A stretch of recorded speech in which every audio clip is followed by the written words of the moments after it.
Today we're on the line with Dr. Robert Dennis. Dr. Dennis is the original inventor of pulsed electromagnetic field technology and was the leading scientist in all the initial NASA PEMF research. Thank you for being with us today, Dr. Dennis. I was hoping you could tell us about the time you spent with NASA and your role in the development of PEMF technology. Sure. So do you want me to just kind of go ahead and give you a narrative of it? Yeah, that would be fantastic. Okay. Well, I finished my PhD at the University of Michigan in 1996, and I started doing some independent consulting at that time. One of the groups that I consulted for was NASA at Johnson Space Center, NASA JSC.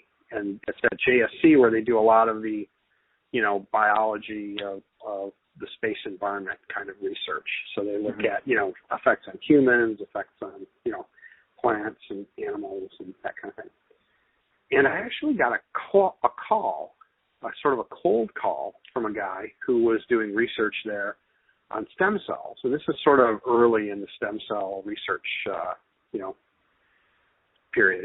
It was 1996, early 1997. 97. And sort of 96, 97. And I can't remember the exact date, but I think it was either the end of 96 or the beginning of 97. And this guy called me up and said, basically, based on the sort of research that I had done and published, they would be really interested in knowing if I could help them develop a system to use magnetic fields to try to grow stem cells in culture. Because as you know, growing stem cells is really quite difficult. It's hard to get them to grow and multiply in the body. It's even harder to get them to grow and multiply in a dish. They just don't tend to want to do that. Mm-hmm. So I said, well, okay, let me think about it. And I had a quick look at the literature, and the scientific literature on magnetic field effects on cells was really poor. And I told them, I said, after a brief review, I said, I really don't think there's much to that. I don't think you should waste your time or money. I don't really think I can help you. And I was pretty skeptical about it. Yeah. But they came back and they said, no, we actually think it could possibly work. Would you please, reconsider, because I'd turned the job down as a consultant. And then this is all kind of relevant. So it's kind of important that you know this, because I really started as a strong skeptic.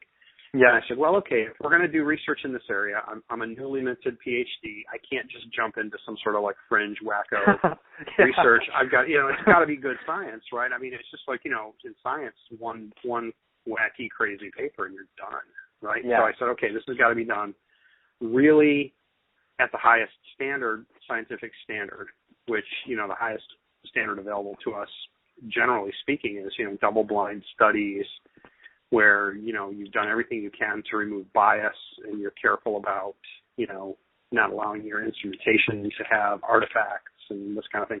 So I designed all the instrumentation.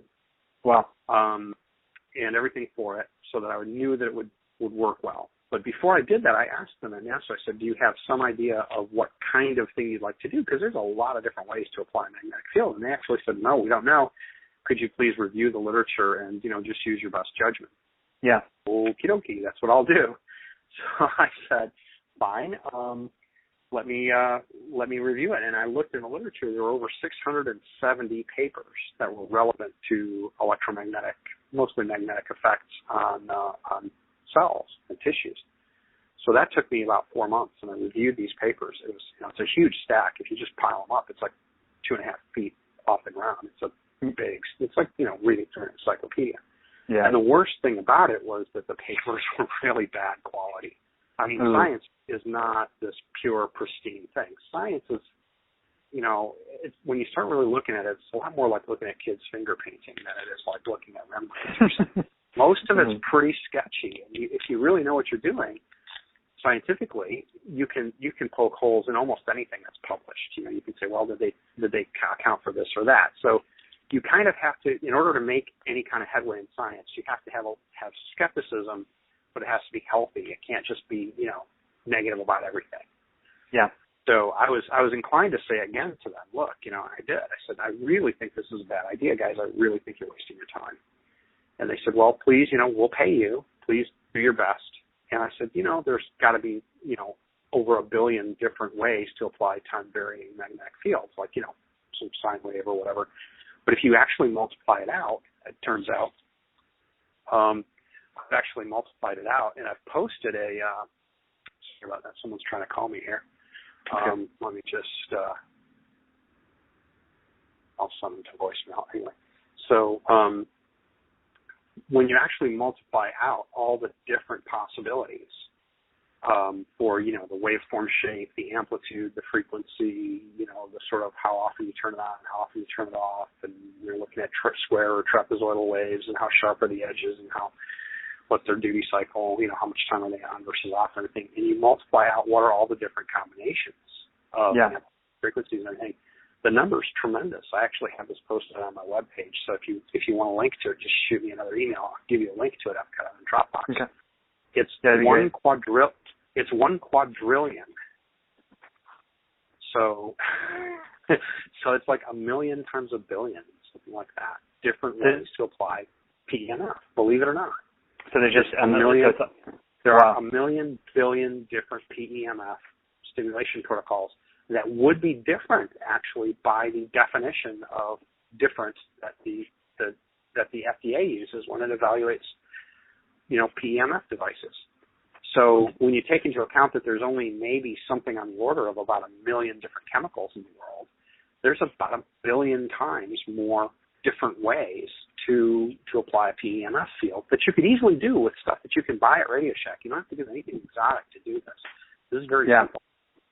So when you really think about it, PEMF is about 1 billion times more complex in terms of just sort of testing it randomly than randomly testing a chemical. So if you know, it really doesn't make any sense to say PEMF works or it doesn't work, right? That would be like saying, oh, a chemical works or it doesn't work. You know, what chemical are we talking about? Testosterone? Are we talking about salt? Are we talking about water? What are we talking about? Yeah. So much of the literature in PEMF research was, you know, PEMF does or does not work to, you know, you fill in the blank, right? Stimulate stem cell growth, cause healing, and that's just, you could easily restate that as saying chemicals do or do not work for, you know, any application. Yeah. You know, you've got to be a lot more specific than that. So this is a really kind of in-depth thing that anybody who's kind of getting into this, you really need to understand it. Here's the two problems that you face. First of all, there's a quadrillion. That's a real number. There's a quadrillion different ways to apply PEMF to living tissues. They're all very reasonable. I didn't include anything that would be dangerous or harmful. And anybody who wants to play with this, I've got it on a spreadsheet. They can actually go and download it and, you know, tweak it and see what kind of combinations they get. But I get about 1 quadrillion. That's available on your website? Absolutely it is. It's in an Excel format. You can get it as like a open office spreadsheet, but it doesn't, you know, the formatting's not quite right. But if you open it up in Excel, you can go ahead and, you know, you can tweak it. You can say, well, I'm not interested in that kind of wave, or I'm not interested in this kind of frequency. So that you know, anybody who's one of your readers can just go there themselves. I'll give you a link and you can include it. Cool. And so they can play around with it. And so knowing that it was a big number like that, back when NASA was asking me, I said, guys, this is preposterous. Yeah. It's like being the first person to ever test, you know, the effects of a chemical on any chemical on a living system. And I said, you know, this is impossible. And they said, well, sort of, you know, figure it out. And I said, okay, I will. So what I did was I broke that quadrillion number down into really 6 different classes of time-changing magnetic fields. And by different classes, what I mean is the following. In what different ways might a magnetic field influence the biophysics of a living cell or organism? So is it sort of like a very sharp, narrow pulse, or is it a steady, like a magnet DC, you know, not changing field? Or would a sinusoid that's more like, you know, radio waves that you'd see in the background, those are all sinusoids, right? It's some combinations of sinusoids. Same thing with sunlight, but it's at a much higher frequency. So I broke it down into 6 different classes, and then I designed and developed the electrical stimulators to actually, you know, drive the magnetic coils. And I sent all that stuff to NASA, and I labeled it very cryptically, you know, A, B, C, D, E, you know, different labels that meant nothing to them. And they got really angry at me. They said, well, how do we know what the experiment is? And I said, you don't. You know, set the dials here, here, and here. and then run your experiment. So I never saw the biology. They never saw the waveform, and we had a great double-blind experiment. We ran it. And so now I think, if I had just said that, people couldn't appreciate the magnitude of what we were doing. But in the context of every, the 10 minutes I just was talking, you kind of realize, it's a kind of a big deal. Yeah.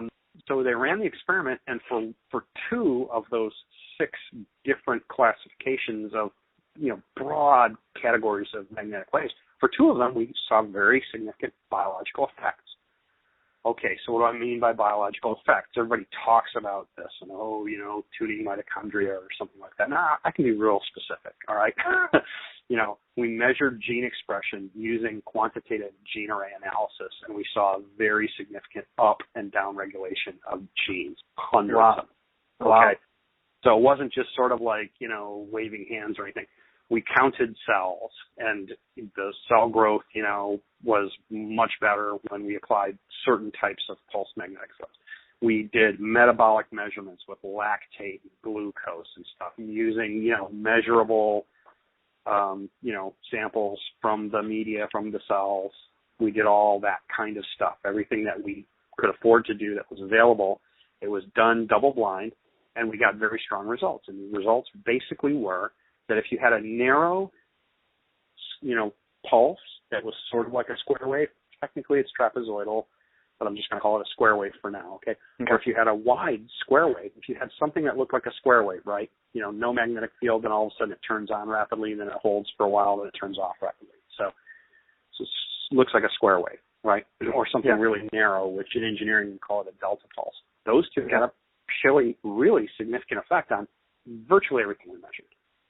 Wow, okay, so nobody was more surprised than me. And the great thing about science is if you do your experiment intelligently, it's perfectly okay to be wrong. And this is the thing that a lot of people don't understand, is when you do a scientific experiment, you want to formulate your hypothesis, and you want to build your experiment so that no matter what the outcome is of the experiment, you learn something. Yeah. So I learned a number of things from that experiment. Like, number 1, there might be something to this. Mm-hmm. Number 2, it's probably in a space that's mostly unexplored, because that area had been largely unexplored in the literature that I had looked at. And thirdly, the effects could be pretty big. So I said, wow, this is a really big deal. I don't believe it. I don't believe scientifically anything unless you can repeat it, because you never know. It had spurious results. So I went ahead and I redesigned and I recalibrated, and I sent a new set of, essentially PEMF driver equipment to NASA with everything new labels on it. We reran the experiment, and guess what? Got the same result.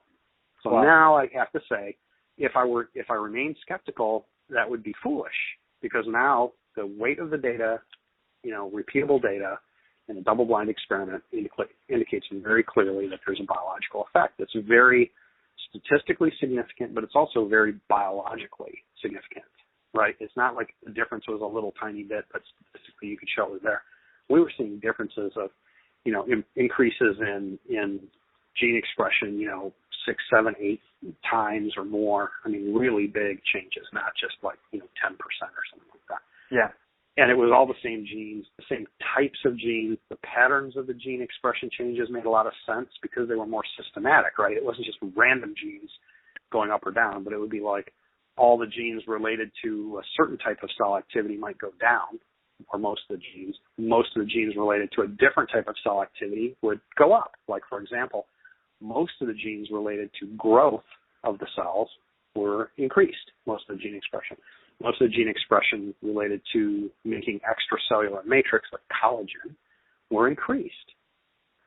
Other things metabolically were, genes that were related to different types of metabolic changes or other sort of cell function, they were reduced. And so, taken as a logical whole, the results were strong, they were repeatable, and they made sense systematically. It was sort of like, turning the genes on that are related to growth, for example, and then seeing a lot more growth in the cells. So we saw morphologically, we saw, under the microscope, we saw the results of what the gene arrays were telling us should be happening. There should be a lot more cells. They should be growing faster, and their extracellular matrix that they pack around the outside, up in between the cells, should be a lot thicker. And in fact, so true, you could actually see it with the naked eye. You didn't even need a microscope.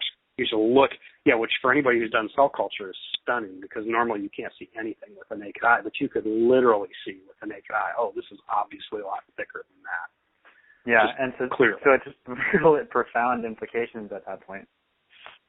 Yeah, and so I would say, at that point we knew that was true, but then the drama of the NASA stuff goes on. If you don't mind, I'll sort of finish the story here in a minute. Yeah. The guy who's running the laboratory, his name was Dr. David Wolf, was actually up on the Mir space station, and at that point he was scheduled to be there for like 4.5 months. So he wasn't in his laboratory, and it was being run by this guy who was sort of a technician. And that person decided that he would publish and patent all of these findings without including me on any of them. And that's what's caused all this confusion for the last 15 years. So he went ahead and did that thinking that he had invented this stuff, and he hadn't, right? Mm-hmm. So I'm busy doing other things, and I didn't want to get into any kind of, mudslinging fight with NASA. So I thought, well, I got all kinds of other experiments going on. I'll just walk away from it. So pretty much from 2003 to 2005, I had very little to do with it, and I started getting phone calls from companies that had licensed the technology from NASA to start growing stem cells and making biomolecules and stuff like that. Really? And, they started giving me phone calls saying, are you Dr. Dennis? Yeah, we need to talk to you. We just licensed this technology from NASA, and they can't transfer the technology because they don't know how to build it. And one of the guys finally admitted to us, you were the guy who invented it, so will you please help us? So for years I was, believe it or not, I was actually helping sort of people expand on this technology. At first I told them, no, I'm not interested, but the companies were cool about it. They got burned as badly as I did, so I just figured I'd just be cool about it, try to help them. And so that's how I kind of got back into it around 2005, 2006, 2007. We actually had an internal legal audit of the patents from NASA, and they found in my favor that, in fact, I'm the inventor. So now if you go to the patent, USPTO, the United States Patent and Trademark Office, uspto.gov, and you look up the NASA patents that relate to PEMF, the original experiments that everybody talks about on the internet. Now my name is on those. So finally, this is for the very first PEMF technology that was really the first work that was done at NASA. Now there had been people doing work in this area for 150 years before that. People have been trying to use magnets for therapy for thousands of years. There's records of that. But this is the actual first PEMF work where there was like a legitimate scientific, carefully conducted study that was repeated and had good results. But the tragedy, the loss to everybody, is that when he published it and patented it without including me, he lost a huge amount of the information that I could have contributed to those publications and patents. Yeah. So they were put into the permanent archival record with vast gaps of information and a lot of distorted information. So I can tell you that there are no active PEMF companies now who actually have a real license from NASA. So when you read about other companies making other products, aside from my company, Micropulse, and I have rights to the technology at NASA, they actually still send me, they're sending me royalty checks for other companies that are using it for other purposes. But for, sort of like orthopedic purposes and applying it as a PEMF device to the human body or to animals, there actually aren't any companies that have done a legitimate technology transfer with that. Yeah. So any company that references it, they're basing their product on a technology that's 20 years old, that they don't own, that they had no part in, and that was incorrectly reported. So, how good can it possibly be? Mm-hmm. So some of these companies, a couple of them, have actually reached out to me and said, hey, would you help us? And I actually help them because I would rather have good technology on the market rather than sort of be competing with them and having people put a bunch of junk on the market. And one example is MagnaWave. And that's the company. I don't own anything. I have nothing to do with that company. But their whole product line, it's $25,000 or $30,000 a unit, and they use it mostly for horses and big animals. But it's all based completely on the work that I did at NASA. And they even have it on their webpage, and they have my name on there and everything. I have no financial interest in it, but, I've since become friends with the owner, and I help them. And I say, well, when you're doing it, you want to make sure you do this and that carefully so that it'll work. And it actually, I think it really helps the quality and the effectiveness of their technology. So, at one level, what I'm trying to do is even for my competitors, people who are trying to sell other products, if they seem like they're reasonable people, and by that I don't mean they have to pay me or anything. If they just seem like they're trying to put out a reasonable product, I actually help them. And I'll give them, information so the products can actually work. Because out of that quadrillion different combinations, so far as I can tell, there's not a whole lot of them that actually will work well. Yeah. And there's so much, it seems like there's so much promise in this technology that it's much better to have devices and technology that actually works and does something than potentially products that could discredit the work that you're doing because it doesn't work and people are purchasing things that really don't have any. Yeah. That's my own sort of moral compass and my own mental calculus on the whole thing is, everyone, including me, is better off if we can sort of incorporate some legitimacy into the products and the research. And if all we do is start having these, fights over who owns what IP and who owns what, then what you'll end up with is, a loss, a total loss of potential because, as you say, most of the products would be just ineffective. And then people would say, they wouldn't know this. They'd say, PEMF doesn't work, not knowing that there's a quadrillion different types of it, and some narrow range of it actually works amazingly well. And most of it is kind of doesn't do anything. Yeah. And it seems like as human beings understand this technology more, we can really start to narrow down which well, that's range. Right. Yeah. That's right. And so right now I'm working with unfortunately I'm working with a bunch of lawyers and intellectual property people and everything to try to finally sort out the last of these IP issues so that basically I can, essentially open source the material and let people do research on it. So ideally what we would have is, people at 100 different universities actually knowing something about what really works now, and then I can help them kind of get started so they have a piece of equipment that actually works, because there's a lot of science to do. Everybody sort of asks me, well, why haven't I done, 50 human studies and everything like that? People have no idea how difficult it is to do a study. A scientific study is a big deal. In a scientist's entire career, they may really only be involved in 2 or 3 or 4 large studies.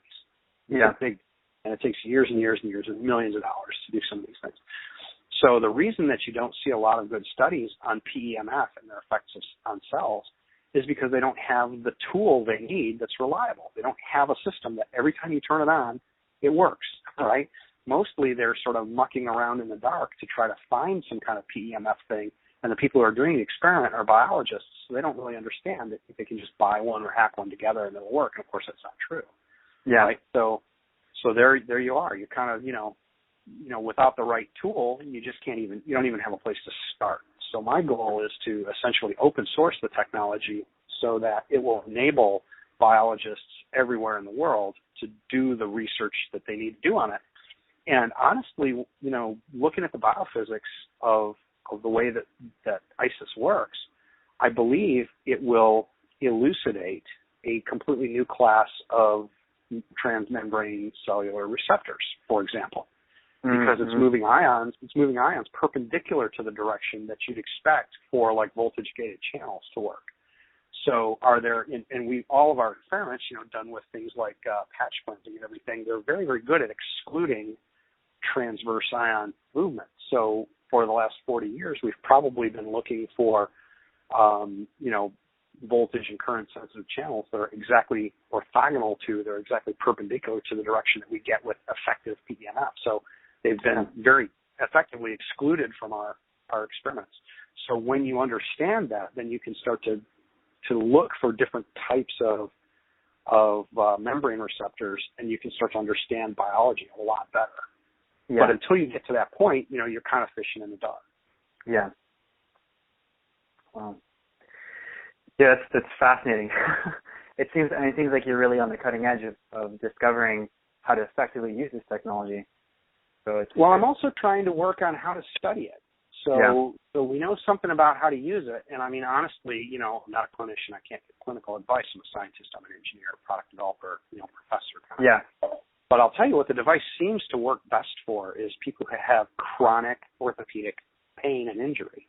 It works really well for that because the way that I designed it was specifically to simulate exercise and motion during development of like embryonic and fetal tissues. Wow. So that's specifically designed so that I would take the biophysics of what I thought was causing a signal to go into the cell, and then I deliver that in a pattern that looks like gentle exercise, right? Mm-hmm. But the huge advantage is you don't get the mechanical damage from the exercise. You just get the signal as if it's there. And then the cells seem to respond by saying, oh, okay, I'm exercising normally. I must be pretty healthy. And then they start to express all these genes that we all know are very healthy. And, especially recent research, they're like, man, you want to extend your life. Number one, get out of your chair. Just walk around, right? Yeah. So it's really true. And so it turns out that those are exactly the patterns when you sort of like use an ICES device. Those are exactly the patterns that simulate the kind of neuromotor patterns you'd see from slow twitch and fast twitch muscles. Wow. To transform them, you transform them through calculus and differential equations to the induced currents that you'd see around the cells. But that's all done electronically internally to the device. So there's real science and engineering here, right? And then it generates cells that look like ions would be having to flow through musculoskeletal tissues, joints and bones and muscles during normal gentle exercise. It makes the ions make those movements. Mm-hmm. And it's really pretty much a pretty straightforward engineering, classical, physics exercise to figure out, and developmental biology. You have to know about that too. And then you just do the math and you build a circuit that does what you need it to do, and bam, there's ICES right there. Wow. So that kind of brings me to my next question. How is ICES different from the original P2A device that you guys? Well, so there's been an evolution, right? So the P2A device was really, I would say, it was sort of generation 2 ICES. Okay. Generation 1 ICES. Let me sort of clarify this. The work we did at NASA was TVEMF, PEMF, figuring out if there was anything to any of it in any sort of embodiment in broad brushstrokes, yes or no. The answer was yes. So I wouldn't call that ICES at all. In fact, when you go back to it, it was very different from what we're doing now. And then I sort of refined it a bit. We got a little bit of money from DARPA and NASA to continue to do the research. I had no idea how the signaling was happening, nothing. It was still sort of mucking in the dark, but, systematically searching in the dark.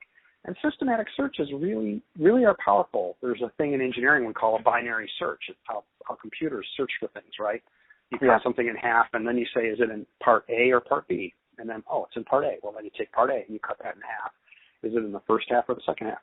And this is how the game 20 questions work, right? I mean, I can think about any object in the universe, and I can ask my 7-year-old son, we can play 20 questions, and 20 questions later, he's narrowed it down to, a dandelion or something like that.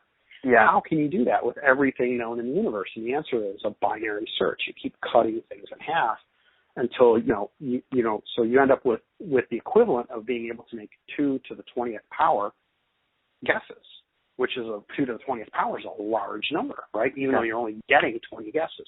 So that's how the science has been going as I've been driving it. I keep saying, okay, when I cut part of the signal out, am I still getting an effect or not? Yes or no? And sometimes no, and sometimes yes. And I go, aha, critical part of the signal must have been in what I didn't include.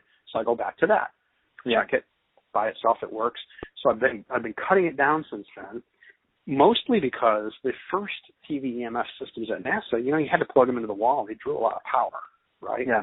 And I'm thinking to myself, well, that's, there's got to be, it's really inefficient. It's just tons and tons of power, and the real signal is probably a lot smaller. So I kept doing that. So to answer your question, ICES is the evolution of the original work, with the exception of that 2 or 3 years where I didn't do much because I was kind of pissed off about NASA. Some idiot at NASA. NASA itself as an institution is very good, but this one guy tried to take credit for work that was not his. Yeah. So I disengaged myself from it. So 2002, 3, 4, I was not involved. But other than that, since 1997, I've been trying to cut the signal into pieces and see what works and what doesn't. So I wouldn't call anything prior to 2009, I wouldn't call it ICES. I'd call it, sort of PEMF. Well, 2007, 2009 is when I was able to cut it down and really zero in on what was working and really start understanding. So about 8 years ago, I was really able to start understanding what was going on. And then we did some experiments at the vet school at Texas A&M, and that told us a tremendous amount about what worked and what didn't. And we actually had an accidental systematic error in the experiment that when I analyzed it, it actually gave us a key piece of information about what the minimum threshold was for effectiveness. Because literally halfway through the experiment, it stopped working, and nobody could figure out why. So I went through and I analyzed everything, and it turns out that they made one change that just completely wiped it out. So you really have to be careful about this. So that's when I started making instruments to really measure the magnetic field and really make sure that every time I built something, it was doing something that I could repeat and could calibrate and could measure. And that's what I was doing. So right around 2000, the work at 2007 to 2009 is when like version 1 of ICES came out. And then I refined it in 2009 to make it really portable and relatively efficient. And that was sort of ICES Rev 2. Now that was the P2A that Bill Pollock started selling. And that's the Somapulse device. Yeah. That's a Somapulse. So you kind of need to know how that started. I was out on a hike with my wife, and I got this random phone call from somebody I didn't know. And it was this very angry person on the other end of the phone saying, is this Bob Dennis? Yes. Well, I need to talk to you. My name is Bill Pollock, and, I have a lot of credibility in PEMF, and I keep hearing all these rumors and lies and everything. He's like, because he had just been on Dr. Oz, and he had just done a big show about PEMF, and he had never talked to me before. And it was about 2 months earlier he had been on Dr. Oz. And since then, he had this barrage of people trying to sell him essentially my technology, right? Oh. All right. So there you go. And everybody's like, oh, I invented it. I personally know of like 5 people who've taken credit for this work that I did. So I'm like, listening to the guy. I'm, trying to be sympathetic, even though he's yelling at me. I've never met him. He's like, this is, I mean, if you're going to put this if you're going to record it and use it on a webinar, there's a lot of words like I shouldn't say, but it was that kind of conversation. And I said, well, Dr. Pollock, hold on a second. I mean, I am the person you want to talk to. And he said, well, you're going to need to prove it. And I said, fine. He said, I'm going to get on an airplane. I'm going to come to your laboratory tomorrow morning, and you're going to show me. I said, sure, which surprised him.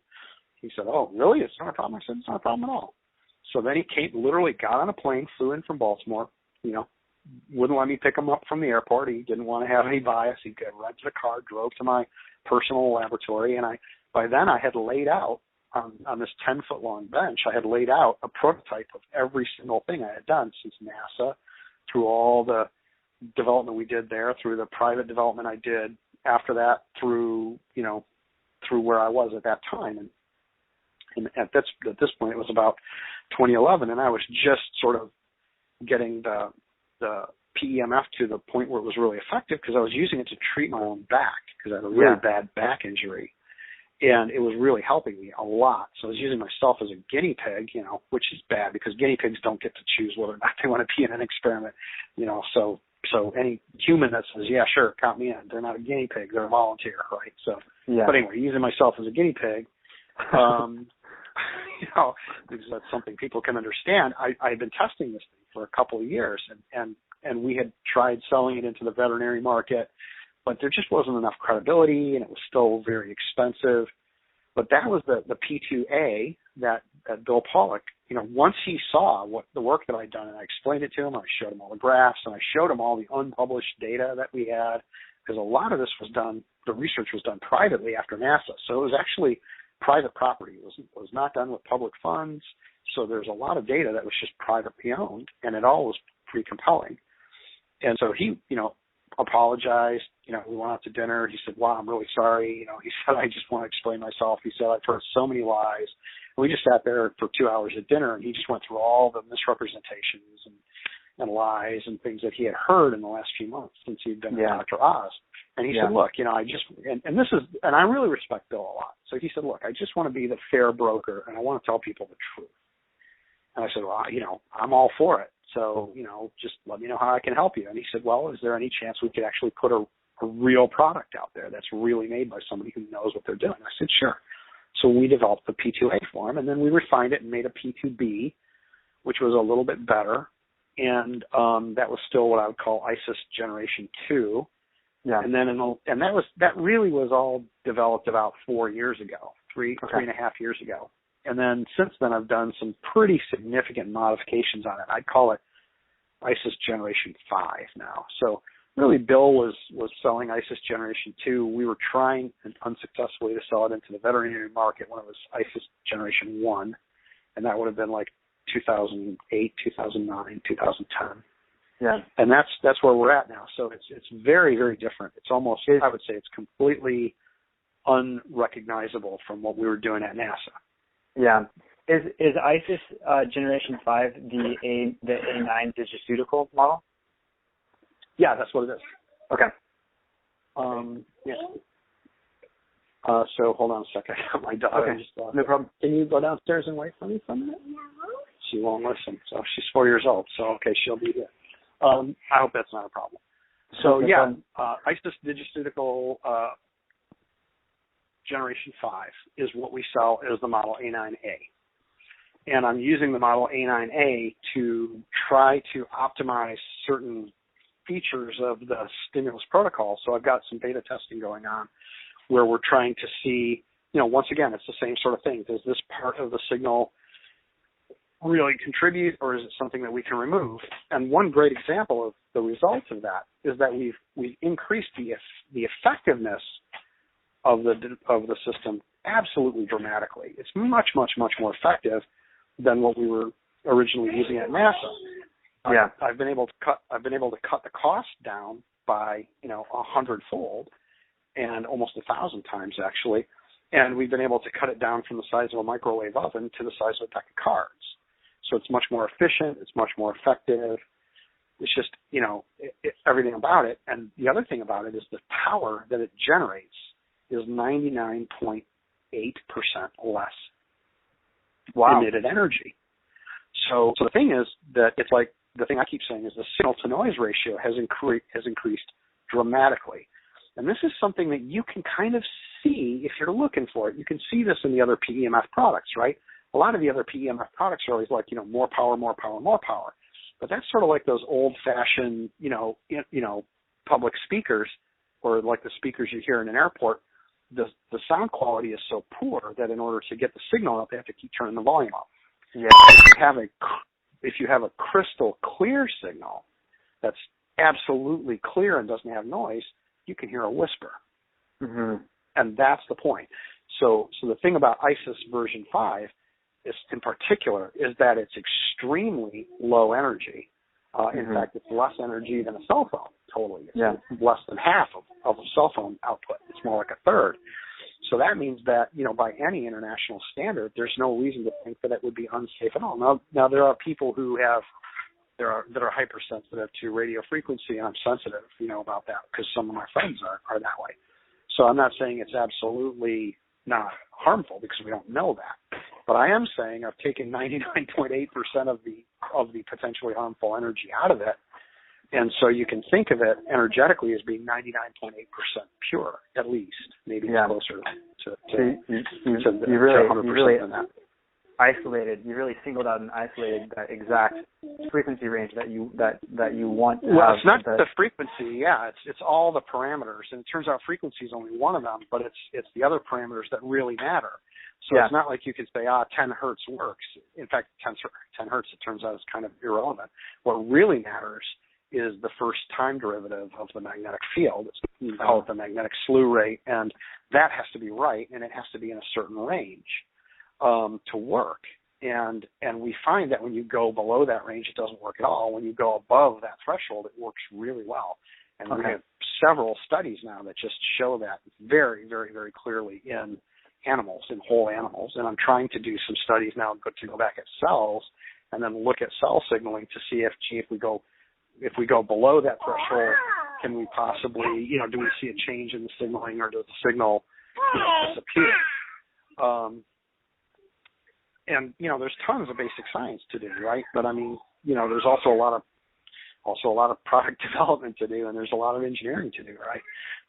So what I try to do is about every 18 to 24 months, I try to put out a new version of it that costs less, and you'll notice we knocked $1,000 off the price in the last 2 years. So Bill Paul was selling them for $1,400, and now we're selling them for about $400, a little over $400 now. And the device has improved a lot since then. It's significantly better than the ones that Pollock was selling because it's more reliable. It uses less energy from the battery. It's just got a cleaner signal, and everything about it is better. Yeah. Is Micropulse going to keep production in-house at this point? That's an excellent question. We actually farm out some of the production to factories so we can put a CE mark on it. So it's a CE marked product, but we actually can go in and reprogram it. And of course, I always do, special runs. I'll print them out on my 3D printer, and then I'll make, a few dozen, and then have people, that I know test them and stuff. And if you're interested in being on the beta test list, just shoot me an email, and I'll put you on there, and then you can help us beta test some of these things if you're interested in that. Absolutely. I love that. But it's important, when we send stuff to people, that they give us really good feedback, like I want to know. And the interesting thing is sometimes I make a tweak, and I think, man, this is going to be really great. And people are all like, well, Bob, it's not working that well anymore. And like the last big beta test I ran, it was only about 5 or 6 of us. But, we all sort of had the same experience. It was like, the wheels fell off. It just didn't work. Yeah. And so, if you don't do that sort of thing, you're going to end up with a PEMF product that just doesn't work because it's so easy to do it wrong. There's so many ways to do it wrong. And the thing is that I just don't see any evidence that most of these companies test anything. They just don't say the sorts of things that a person or an organization would say if they were carefully testing their work. Yeah. So what they'll tend to do is they'll say, well, this thing worked for NASA. Well, nobody ever talked to me about it.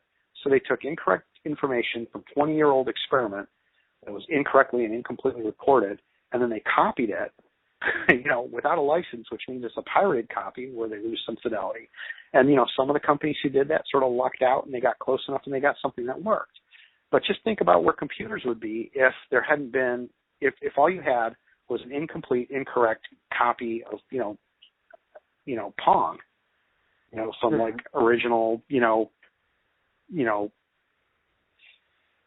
computer that would have been for sale back in the early 90s. I mean, they'd be nowhere. And this is the concern that I have, is that if the technology is not advancing, and if they don't even know why their product works, if they make any change to it, it could very easily stop working.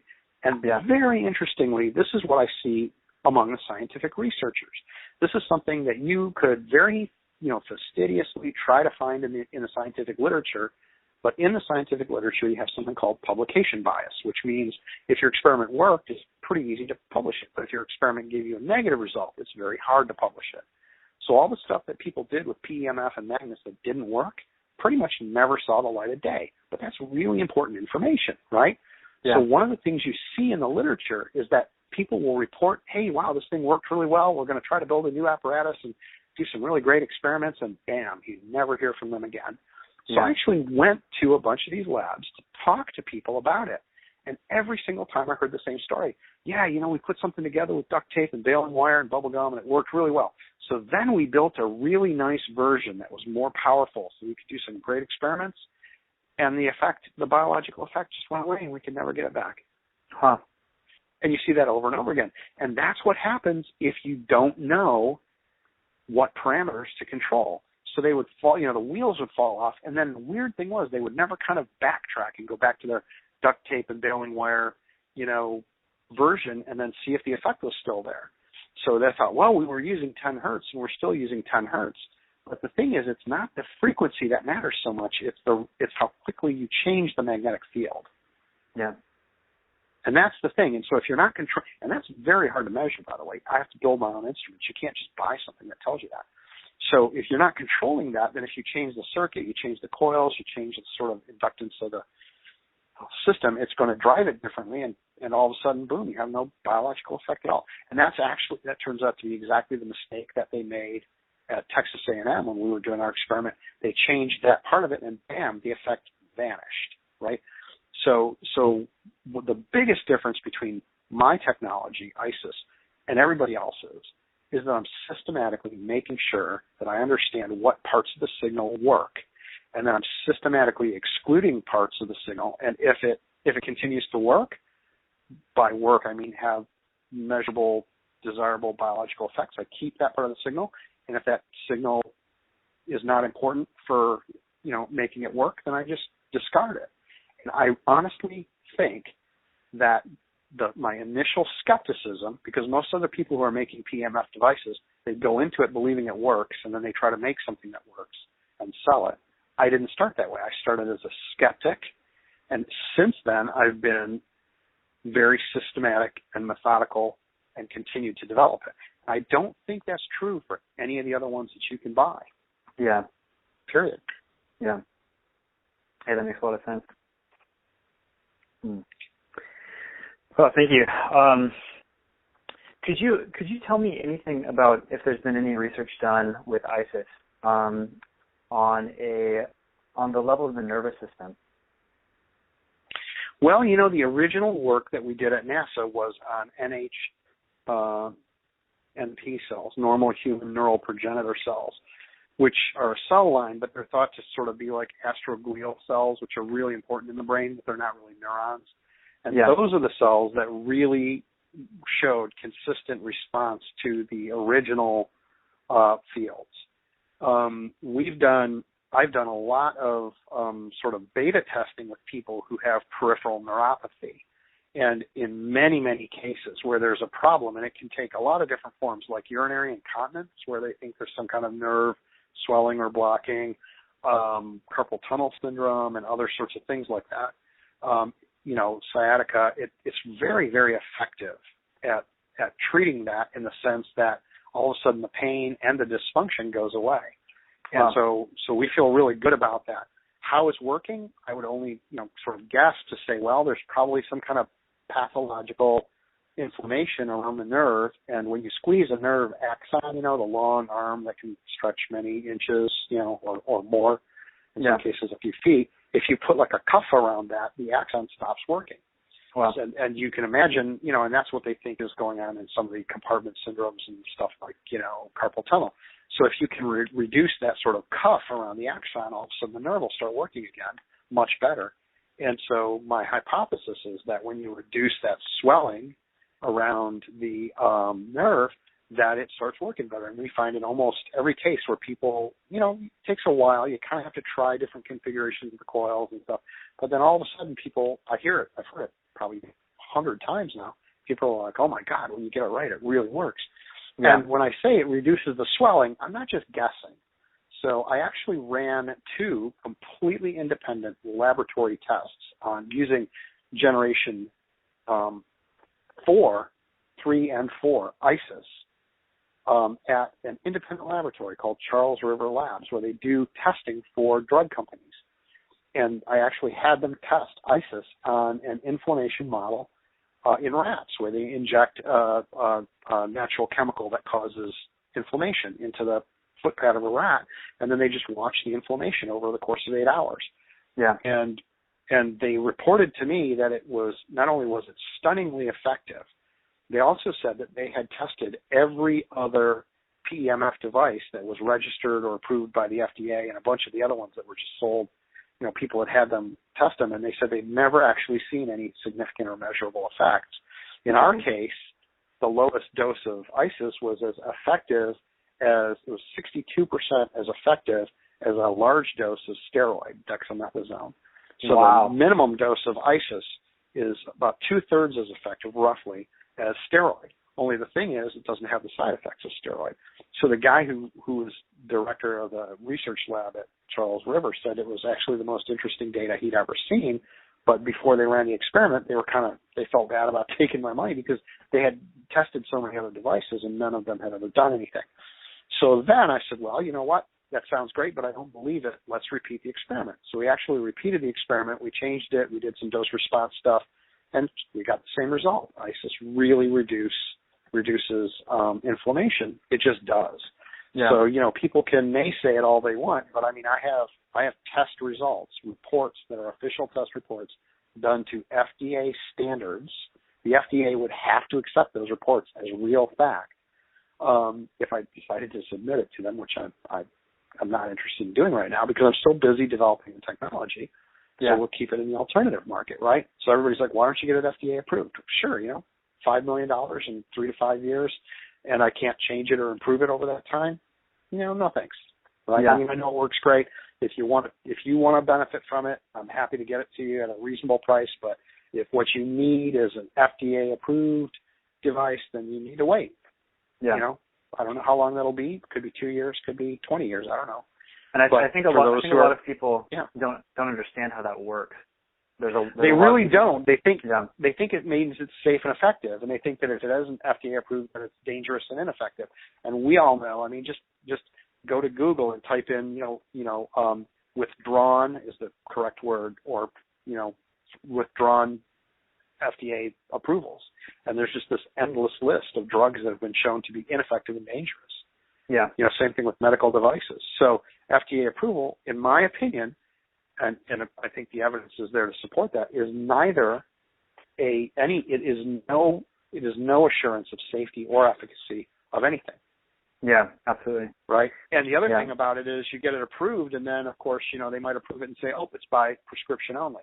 So instead of being able to, buy an ICES machine from me for a couple $100, you have to go see a doctor, then we have to go through the whole thing, and it ended up costing $2,000 to get one on prescription. And it could just hinder the development and the exposure of the technology. Well, not could, it will, because as soon as the other story that you need to know is there are 2 FDA-approved PEMF devices, and they actually had a lawsuit from both of these companies teamed up against everybody else who wanted to make PEMF devices about 15 years ago. And they're only approved for non-union bone fractures. So everybody else who wanted to make PEMF devices said, hey, you've already approved them. We'll use that as a predicate device when we want to make one. So it was actually a court case, and the FDA had a ruling on it. And they said that any change of any kind to the parameters constitutes a new device, and you have to approve it from 0. Yeah. So then one of these companies wanted to make a slight improvement to their product, and they said to the FDA, they reported to the FDA, we'd like to just make this change. The FDA said, no, you have to start over again. And when the company went back and actually priced out what the cost would be, it would cost them, and this is according to Bill Pollock, because he was working with the company at the time, trying to help them, $170 million and 6 to 10 years of research to demonstrate that that product was safe and effective for a product that was just being modified a little bit. So what happens because of the way the FDA regulates certain types of devices, and PEMF are one of those types, there's no innovation if you're within that system. And that's why I've stayed out of the system, because I'm 100% confident we could get approval, but the cost would be no further innovation. Yeah, which is a huge, huge cost. Yeah. I mean, it's a great question. And a lot of people, they just challenge me with this. Like, why don't you just do that? As if, I could just fill out a piece of paper and it's done. But it costs millions of dollars. It's a very, very involved process, and it completely stops innovation, pretty much permanently. Yeah. Well, one more question about the nervous system and ICES. I've heard of people using PEMF technology to treat certain neurological conditions and conditions that are typically characterized by pathological inflammation in the brain. So and we're still at a stage of hypothesis, it seems like, but it's possible that ICES and PEMF technology could have a really beneficial capacity to help the brain heal and regenerate. I feel that that's probably true now. I've started off so skeptically, but I'd love to run an experiment on people who have known, diagnosed, reasonably well understood problems with the way their brain functions. And it just, as an aside, and you can look this up, another device that I've developed is called Cortical Metrics. And if you look up corticalmetrics.com, you'll see that we won the GE NFL 2014 Head Health Challenge as the best emerging technology for diagnosing brain injury and brain health. Well, one of the things we can diagnose, because this is, I'm not a one-trick pony. This ICES thing is not my only thing. And in fact, I'm working on other stuff. But one of the things we want to do with that technology, my partner in that and I want to do, is try to use ICES to treat what are believed to be inflammatory-mediated diseases of development and aging. So it would be things like Alzheimer's disease and other sort of like neuroinflammatory problems that cause neurodegenerative problems. And there are chiropractors who use ICES to treat people who are completely disabled with Alzheimer's, and within a couple of weeks, these people are up and functioning and doing stuff. And that's what they tell me. Anecdotally, these guys tell me, that it's wonderful and it's really helped some people. And I don't know. Yeah. I read a study recently, I think it was done in the UK, and someone was using ultrasound waves to treat Alzheimer's. It seems like they had some promise in that field, but it seems like this type of technology makes maybe more sense than that. Well, there's not a whole lot of evidence that I know of, and I could be totally wrong because I'm not on top of this literature, but there's not a whole lot of evidence that I know of to indicate that ultrasound works. The problem with researchers are that if you're a hammer, it looks like the whole world is made out of nails, right? Yeah. So if your research is an ultrasound, you're thinking ultrasound can diagnose and measure and cure everything. And that just doesn't make a lot of sense to me. Yeah. Okay. Yeah. So now you've got that, and then you have this other problem of what I was calling publication bias. It's widely called publication bias. So, for every publication that says ultrasound really helps with, Alzheimer's, there's probably 5 to 10 experiments that were run that had a negative result that were never published. Yeah. So if you very carefully go through the literature and you say, wow, does ultrasound really help? Alzheimer's, you're going to, you might pick up 6 or 8 or 10 papers that say it does, and then just, 2 or 3 papers that say no. But those 2 or 3 papers, it's really more like 20 or 30 that would say no. Yeah. So you really get this bias that is not helpful in science. It's something we need to fix. And so I would say, well, maybe it's helpful. It certainly could be. I just, I don't quite see why it would be. Whereas with ICES, nobody was more surprised than me that it worked at NASA. And nobody was more surprised than me that it worked measurably and really robustly to reduce inflammation. Nobody was more stunned than I was because I thought, no way, right? But we went ahead and, tested it. I paid for it. And I thought, well, there goes a few tens of thousands of dollars that I could use for something better. And we just got these stunningly positive results. So that's the story there. It really does reduce inflammation. And even if it's not directly acting on the nerves, a lot of people don't realize that nerves are surrounded and they interpenetrate other types of cells. And it may be that, when you have a problem in a peripheral nerve, that the problem isn't actually the peripheral nerve.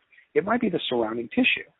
Yeah. That's the problem. And it might be that tissue has a problem of inflammation. And as you know, I think you could almost say now, all diseases of aging that are progressive degenerative diseases have some inflammatory component. Yeah. Right? So if you have something that can reduce inflammation, it's a potentially really powerful tool. So then the next logical question is, why not just take aspirin or some other kind of NSAID? And the answer is, I think, is this. There's more to ICES than just reducing inflammation. Because if you take aspirin, sure, the pain and swelling can go down a little bit, but it doesn't seem to help with recovery at all. And in fact, in some cases, it seems to slow it down a little bit.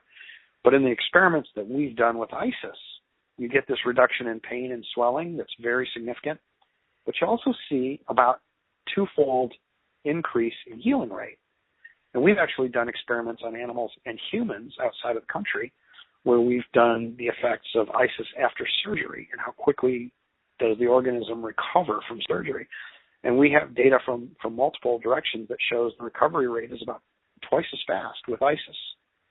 So you get this reduction of inflammation and pain, but there's something else. And I think it has to do with the fact that it's also turning on these growth and repair genes that really accelerate healing. Yeah. I spoke which aspirin doesn't do. Yeah, absolutely. Absolutely. I spoke to one of my friends who is involved in stem cell research, and she's never heard of PEMF before. And I was explaining to her what I do know about it and its effect on stem cell production. And she shared with me a concern about massively increasing stem cell production and potential for cancer. Yeah. Yeah. So there's two really great concerns for the use of PEMF, because as soon as you say, well, it makes cells grow a lot faster, number one is, does it cause cancer? And number two is, would it make bacteria grow a lot faster, so that if you have a small infection, would it kill you with a big infection, right, by causing a big infection? Well, it turns out that if you look in the PEMF literature, let's talk about infection first. If you look in the PEMF literature, there's no indication that PEMF increases the rate of sepsis, right, the rate at which something's infected. In fact, last year, there was a doctoral dissertation from a person in, I think it was Queensland, Australia, but it might have been New Zealand, but it was Australia, New Zealand area, where they actually quantified the effects of pulsed magnetic fields on bacterial growth. And they used like Staphylococcus A and another type of bug that actually causes human disease is a real problem. Yeah. And this dissertation showed that, in fact, there's a significant reduction in the rate at which bacteria grow. And it turns out that makes sense to me because, they were using, it turns out this person was using a stimulus waveform that was pretty close to what we're using for ICES in his experimental setup, which kind of surprised me. I'm thinking maybe he's sort of based it on our work, but that's fine too. By the way, anybody can do research. I'll help them if they want help from me. But he used one that was quite close, so I think of that as a really good indication that ICES is not likely to make an infection worse, which is kind of important. I mean, if you have a big orthopedic injury and you put ICES on, are you going to make the infection so bad that it just overrides all other effects? Yeah. And we have a lot of anecdotal data to show that that's probably not a problem. For example, we've used it to recover horses that were so badly injured that the veterinarians thought they were going to have to put them down. One horse actually was thrown from one of those horse-carrying trailers while it was on the freeway. Wow. And it just sort of ground through the skin, and you could actually see. I've got it on one of my little videos on YouTube. If you search ICES PEMF, one of the videos is using ICES to treat severe injuries, and very gruesome pictures. But it shows that horse, like, right after it was injured, and you can see inside the joint capsule where the, articular cartilage for the knees and everything were. Terrible, terrible injuries to that horse. And they used ICES to treat it, ICES Generation 2, and the horse recovered, and there was no infection, right? And normally you would have expected something like that to be terribly infected. Yeah. So, because it was very dirty. It was like this terrible sort of automotive, skid mark on a freeway kind of problem. So anyway, the horse is just fine. And, many cases like that indicate to us that infection is not a problem. So the other question is cancer. And once again, when you go into the literature, that you see that there doesn't seem to be any indication that PEMF exacerbates cancer, because the mechanism that's driving cancer cells to replicate is a derangement. It's an unhealthy mechanism that is just based on not listening to any signals from the body, so the body's lost its ability to regulate and control the growth of those cells, and that's why they run out of control. And there's no evidence that I've been able to find anywhere in the literature that PEMF makes that worse, right? And in fact, I recommend that if people have cancer, they just don't use our device. If they have any reason to believe they have cancer, they just don't use our device. But there are actually a number of people who've used it anyway. And what I hear back reports from these people is that it actually speeded their recovery. Wow. Because in fact, in one case, a woman who was a horse acupuncturist, she had before she even started using our device on horses, she had she had stage 4 cancer, and she ended up having radical chemo and some stuff that just nearly killed her. And she had just started using these devices on horses for acupuncture. It was another sort of Generation 2 ICES device, and she lost her ability to make blood, in her long bones.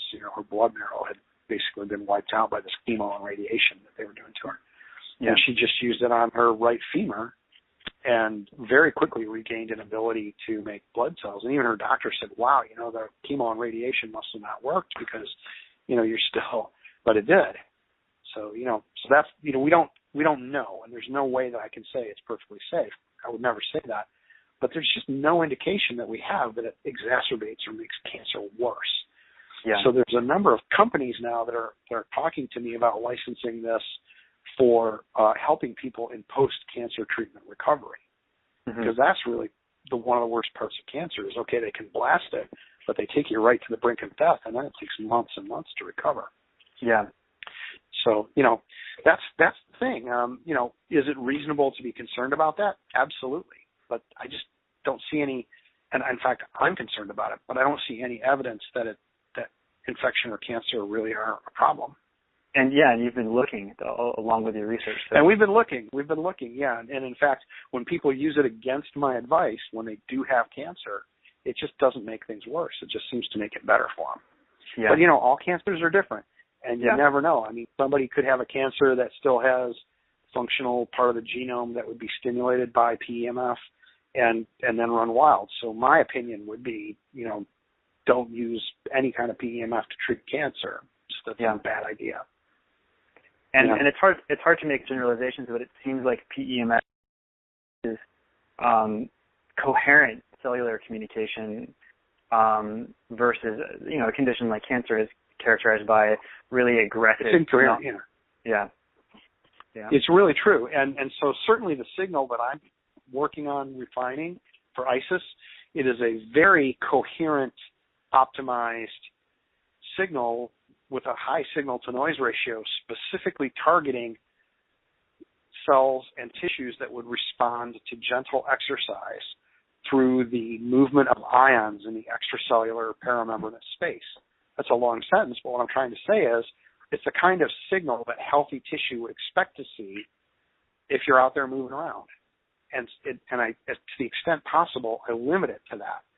So, I'm trying to refine it so that it contains only that signal and nothing else.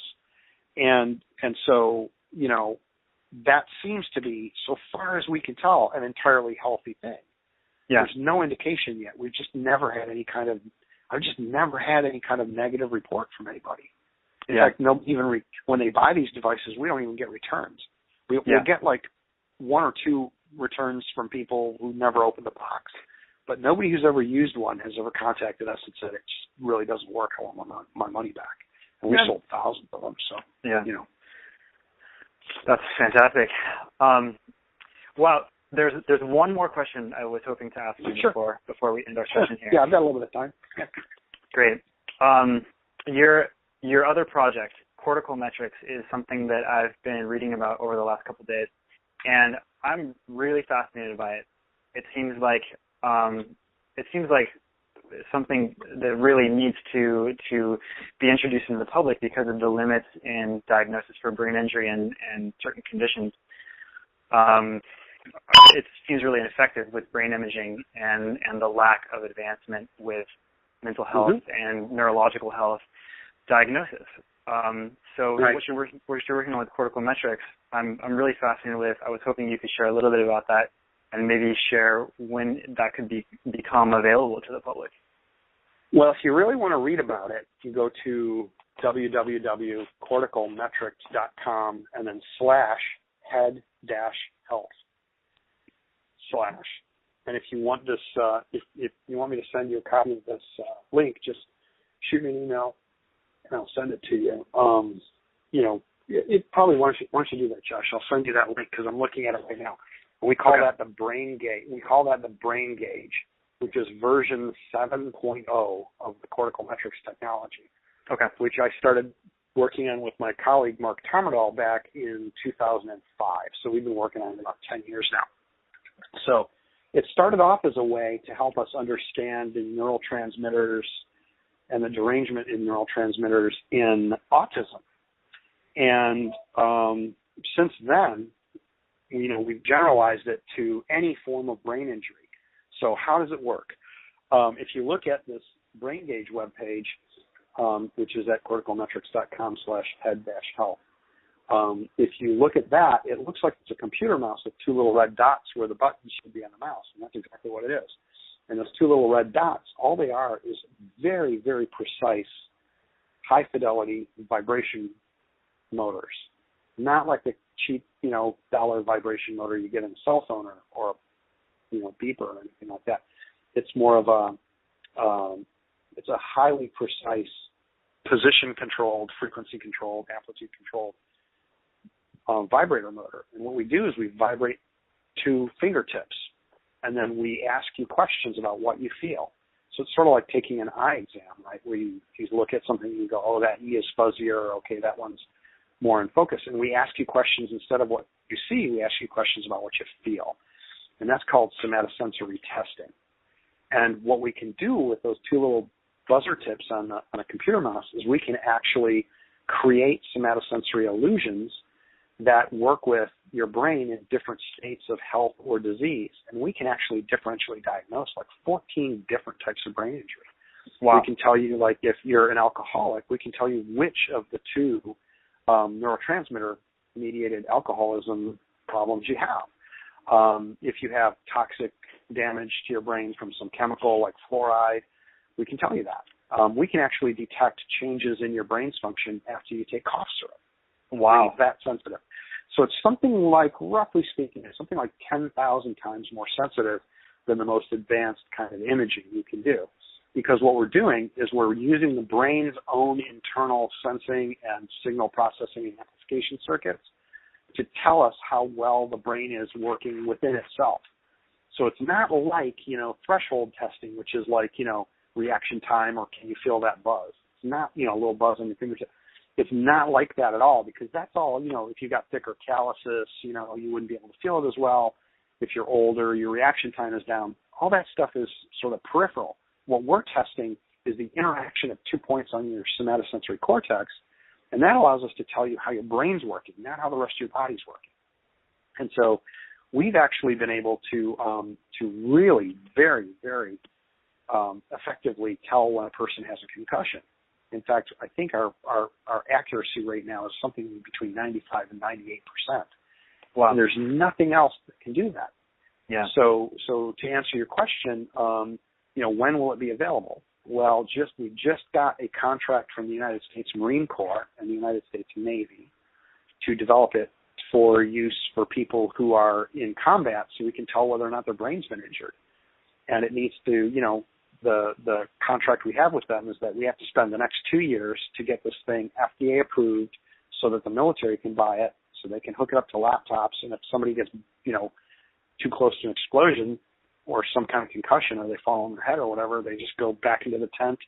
The vibration goes on their fingertips. It takes us about 4 to 5 minutes. We run a test and we can tell you. Okay. Yeah. And so for the next 2.5 years, we're going to be working with the Marine Corps and the Navy, and they're going to be paying us. I think the total contract's about $4 million. They're going to actually be paying to help us push this product through FDA approval so that we can actually say it is for, diagnosing head injury. Yeah. Because it's really important, and people need it specifically for that. Meanwhile, we're working on the commercial version, and we're working with, I think, about 50 different schools and universities now to help their athletes and their trainers know when a person needs to be out of the game and when they can return to play. So we've got it sort of in beta testing there. And we also won the General Electric NFL Head Health Challenge. I think I mentioned that earlier, for 2014. And we were the number one ranked technology, and there were 429 applicants from 27 countries. Wow. And we were ranked number one. So, yeah, that's what they told us. Yeah, it was really cool. So there were 16 different groups that they funded, but since last year, we're actually the only group that completed their research that they said they would do. Everybody else is still trying to start doing their work. We're done. We finished about a month ago.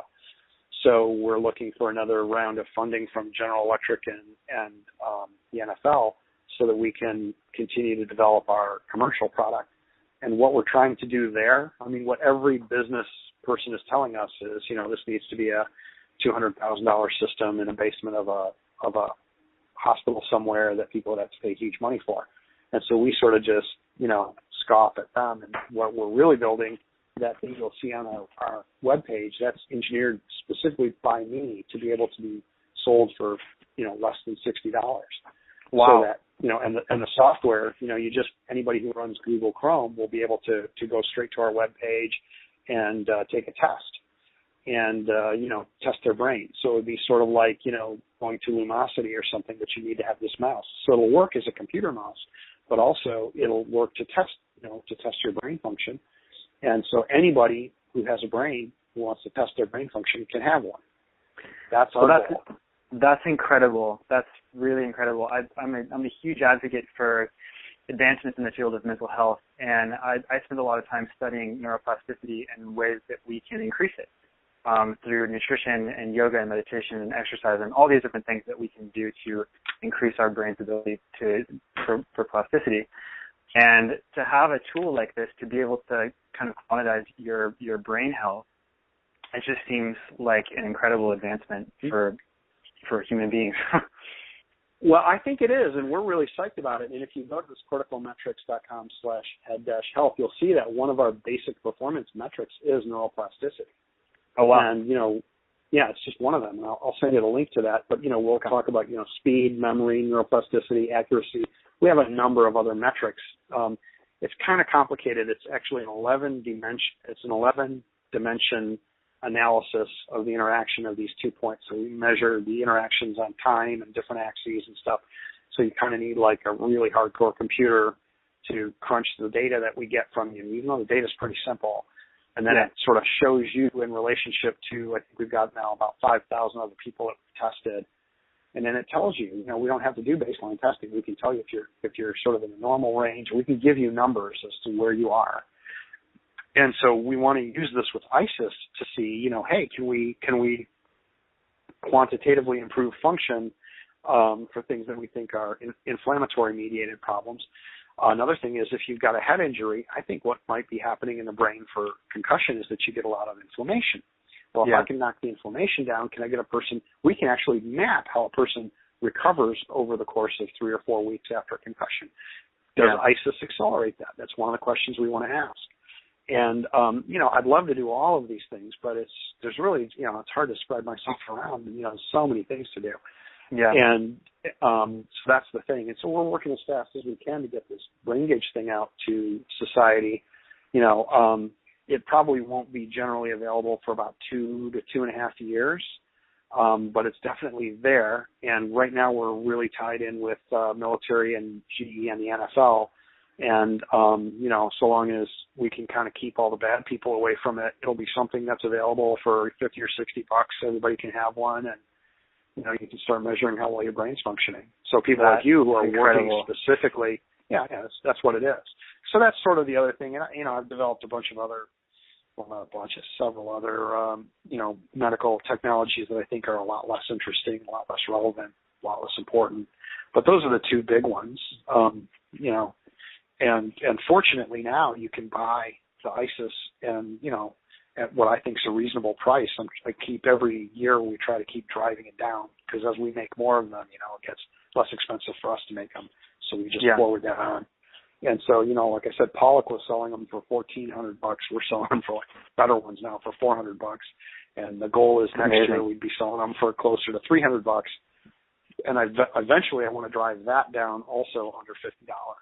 Wow. And that's going to take time. But the great thing about working with, that's going to take me several years, but I'm going to get there. I'm actually going to get there. Yeah. And, but we're doing that by sort of pulling all the hoops ourselves, but people can buy it now if they need it, right? They can buy it now. The difference with Brain Gauge is if you need it, you can't buy it now, because we just can't sell it. But after we're done working with the Navy and the Marines, they actually really, really want us to turn it into a commercial product. So even though you're going to have to wait another year or two, when it does finally come out, it'll come out really cheap, like anybody can own one. So you won't go through this period like I'm going through with ICES right now, where there's 5 or 6 years where it's kind of expensive and I drive the price down. with brain gauge, it'll just come out as a, $50 to $100, Wow. mouse that anybody can buy. And are you guys still doing beta testing with it, or is it pretty much developed at this point? Well, it's a different kind of beta testing. So with ICES, I run all the beta tests myself. They're unofficial. It's just people that I know who I can trust, who are going to give me good feedback. And then I do scientific testing with third-party, labs under contract, under what's called GLP, good laboratory, procedures, where you actually can say the experiment's controlled and the FDA has to recognize it. Yeah. But with brain gauge, we're actually doing this all under these different military NFL GE contracts. So we are much more constrained as to who we can work with, and we're mostly working with colleges and schools, and pretty soon it'll start to be the military as well. Cool. And so our beta testing is all sort of restricted to that. So we just don't have any way to do it. We can't just sort of hand it out to random people and use it, and have them use it. And also, we're not quite done with the computer mouse. It's funny, we're talking about it. I'm sitting here actually holding the next prototype in my hand, really? trying to figure out, I'm literally, you can hear it kind of, popping together and whatnot in the background. We're just trying to figure out how to cram all the parts into it so that we can make it the right size mouse. And that's what we've been working on this week, so it's not too big, because we're trying to put Bluetooth in there, and we're putting an optical mouse tracker in there so that when a person uses it, it's actually a computer mouse, and you can use it as a mouse. But then when you use it as a test system, it's a super high precision testing device. And the original one of this that you could buy, like one single point, was about $72,000. So I've redesigned this down to a point where it's even more precise, more reliable, more compact, and it's under $100. That's incredible. Wow. Yeah, that's what I do. So and so the people that I work with are like-minded. We're not really driven by money. That's not our primary thing. We're just trying to get really, really cool technologies out so people can use them. Yeah. And it's going pretty well, I think, so far. Yeah. It just is a lot of work. Absolutely. Wow. So is there anything else you wanted to ask? I think that's about it. I just want to really extend some gratitude for taking the time to speak with me. Your Sure. work is absolutely fascinating, and I'm really excited to follow you and see how things develop. Okay. Well, it was nice talking to you. If you ever have any other questions, just let me know. All right? Okay. Yeah, thank you so much. Great. We'll talk to you again. You're welcome. Talk to you later. Bye-bye. Okay, bye-bye.